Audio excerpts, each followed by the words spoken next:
So another thing you help people with are fertility issues in men and women?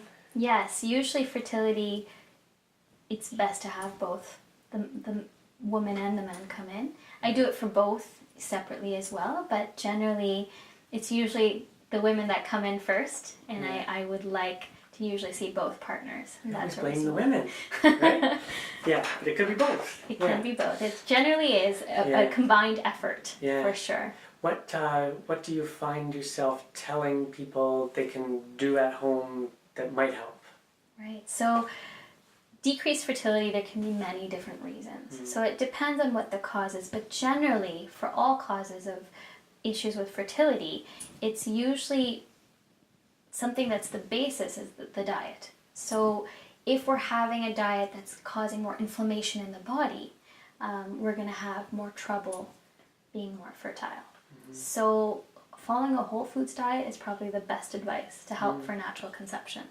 So whole foods means avoiding refined sugars, processed foods, favoring organic foods as much as possible, specifically meats and dairy products, because those are high in hormones and can cause hormonal imbalances. So I do a lot of dietary counseling when it comes to fertility, because I find that a lot of times taking out specific food groups, and it might not be everything, but a few things, once they're identified, decreases inflammation for both partners and increases their fertility. So that's probably the best thing that I can say. And generally people with concerns about fertility, they've been to fertility specialists and they really want to conceive. And they've been trying for a really long time, so that's causing stress for them. Perhaps, they might not be feeling very hopeful because they've been told that they may not be able to have a child, and they really, really want to have one. So there's a lot of stress that comes with it. And stress itself feeds into being not as fertile. So I work a lot with stress management and doing things yourself to help with coping with stress on a day-to-day basis, whether that's breathing techniques, meditation, yoga, or just talking to each other and learning to enjoy intimacy together without having to think about conception. Are ways that you can actually increase your fertility as well. Okay. How do you think you would help them in a way that's different than another fertility, like a more conventional fertility specialist?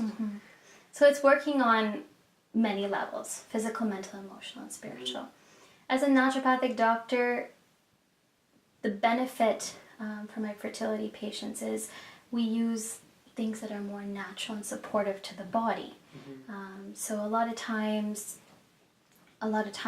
with fertility specialists, they'll be giving you things to induce ovulation, or suggesting in vitro fertilization and things like that, which are fine. They can definitely benefit, but there are side effects and risks associated with that.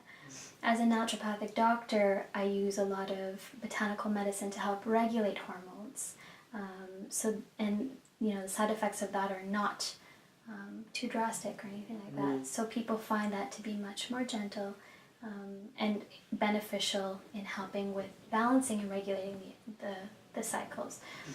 As well as when we're talking about ovulation, a lot of times it's just charting the cycle.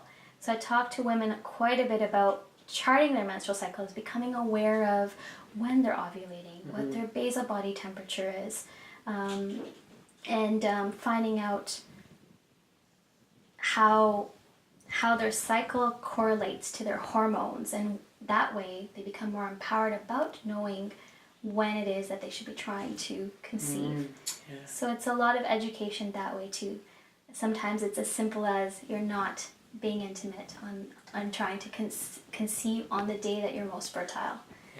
So a lot of times that is the kickstart for having a natural conception. And so sometimes you can make it happen really quickly for couples, and sometimes it might take a little longer if you're helping with like a hormonal imbalance or a sensitivity of some kind to food. Right. Sometimes it's as simple as cutting out gluten from the diet and charting your cycles to know when you're fertile. And within 3 months somebody could be pregnant. Yeah. But sometimes it is more long-standing. So there are times when a woman's ovarian reserve is not high enough, so she may not be ovulating enough, or she has a hormonal imbalance, or the partner, he may have low sperm count, or the sperm may not be as motile. So it's working, those things sometimes take longer to have a healthy conception. And then it doesn't stop there as well. Sometimes conception is easy, but keeping the fetus is harder. So if you're miscarrying a lot, then we're also looking at other things. And generally that's a deficiency in the hormone progesterone. So working on keeping those levels up so you can maintain a healthy pregnancy is also something I look at. Okay.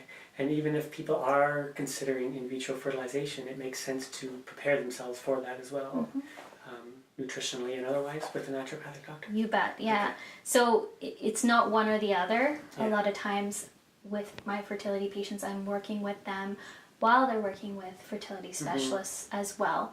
And I find usually when you do both together, you can have greater success. Acupuncture is excellent for in vitro fertilization. So even for fertility generally, but there's specific protocols for in vitro fertilization to help implantation occur better while the treatment process is going on for in vitro fertilization.